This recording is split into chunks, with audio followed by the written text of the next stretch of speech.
one of the more important parts, especially if you're the pusher, is what is happening in front of the car ahead of me, because I can't see if I'm going to push the way you need.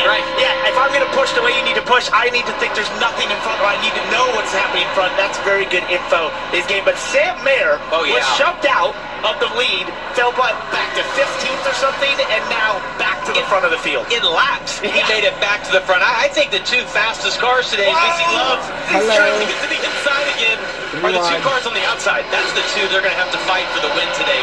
Carson Kvapil and Sam Mayer seem to have the two best cars. Going to be 2 laps to go. Opening stage at Talladega, this time by through the tri-oval.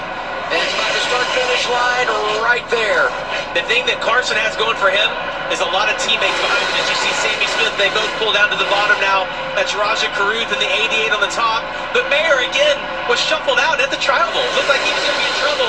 Still going to be in a position to get some great points. You got 3 JRM cars on the top. They need to do the best they can to control this right here. They have this right now. If they work together and not race against each other to try to control the front of this field towards the end of the stage, remember those JRM cars have not always worked together the way that they want. And Creed, who's Mayer's teammate, actually goes to the outside, elects not to help him in that situation. Hey, something to keep in mind here as we get 1 to go on the stage. Justin Allgaier perfect this year. Has scored points at every stage. He's 12th as we come back to the start-finish line this time. His teammates in control. The 1 is Carson Kvapil. The 8 is Sammy Smith. Sammy won here a couple of years ago. Carson looking for his first career victory. And give some love outside lane 31 of Blaine Perkins, who got his career best finish here last fall. He's in the mix. Down the back straightaway, final time, stage 1. There's a ton of energy on the top lane there, led by Roger Caruth, but he just got blocked there by Sheldon Creed. We'll see if any sort of run materializes. Dean Thompson giving a big push to Mayer right there. Actually got Mayer loose. Now Thompson's going to go to the outside. Oh, wow, a big bump there by Sammy Smith into the back. His teammate Kvapil, he drops to the bottom, but there's no help behind him. That 8 car, the only one from Junior Motorsports that is not won in 2026. Sammy to the inside, Carson Kvapil to the outside, back to the line, photo finish to end stage 1 at Talladega. Teammates side by side, how about it?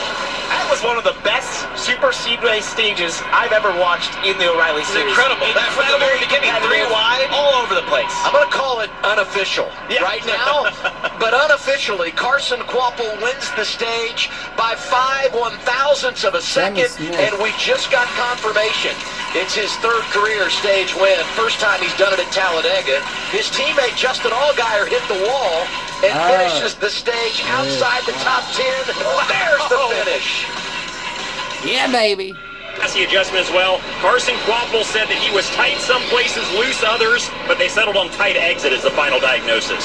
Race off Progressive Pit Road, 1 in front of the 2. Plus 17 for Brandon Jones. A host of different strategies there when you talk about the way you manage things and the service you receive. We'll reset the running order when we come back. There, basically before you get to turn 3, but look at the run Kvapil's got. He flies the inside of Austin Hill. Well, he out to the outside lane, got a shove from his teammate, went back to the inside, now he's going after the lead. Well, the 1 car is just not content, and his car is so fast he doesn't have to be. He can pull out. It just looks like whatever he wants and be able to get back to the lead. It's very similar to what we've seen out of the RCR cars for years here.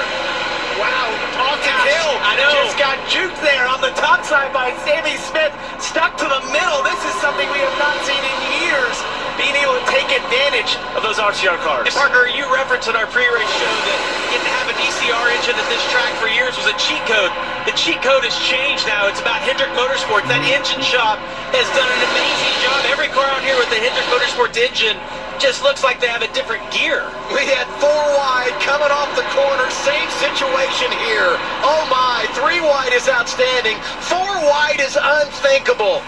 I didn't think we could beat stage 1, but I think we've got a chance. It's incredible. Look at Jesse Love going outside. Brandon Jones inside as they go around the 1 of Carson Kvapil. 3 wide on point, looking for the lead at Talladega. And who's going to get the help here? Looks like Harrison Burton's going to get to the Jones rear is gonna lead bumper. this lap. Jesse Love, Looks like. Corey Day got to the rear bumper of Brandon Hang Jones. on tight. This is unbelievable. Nobody's content in the lead. It seems like if you are the leader, you're vulnerable immediately. Yeah, these cars, there's just not a massive advantage like we've had in the past. Everyone looks like one they've got a just car rolling, capable son. of getting to the front. Jesse Love working harder than ever with his spotter trying to block these lanes, but he just can't hold on to it for more than about a lap. How can you block these lanes? The lanes are ginormous everywhere. Look at the outside lane. A couple of Toyotas working together. We referenced Harrison Burton right behind him. Last week's winner, Taylor Gray, going for the dash for cash. The driver from New Mexico qualified outside the top 25 yesterday, but he's in the game looking for his first top 10 at Talladega. Harrison Burton doing a great job of not getting too aggressive. He's had massive runs off the top of turn 4, but through the trial right here, the cars are not loaded up as much because there's not as much banking. So you have to be very careful pushing there. I think later in the race we'll see guys be more aggressive. Harrison's done a great job though, just getting to the bumper and moving them forward. And this is a big run for Sam Hunt Racing, Harrison Burton. We've talked about their struggles to start this season. This is the type of race that you look forward to in their position. They've had a tough start, but a day at Talladega like this, run up front, you never know what might materialize, but keep yourself up front is a great place to start in terms of having a better day than they've started this year. We're going to step away, but we'll keep you side by side as we go to break. We look at the Arby's leaderboard, a familiar scene out front. Austin Hill on point. Oh, yeah. Waffle, Lum, Jones, Allgaier, Harrison Burton. I have Allgaier, come on. Hill and Allgaier. Come on, baby.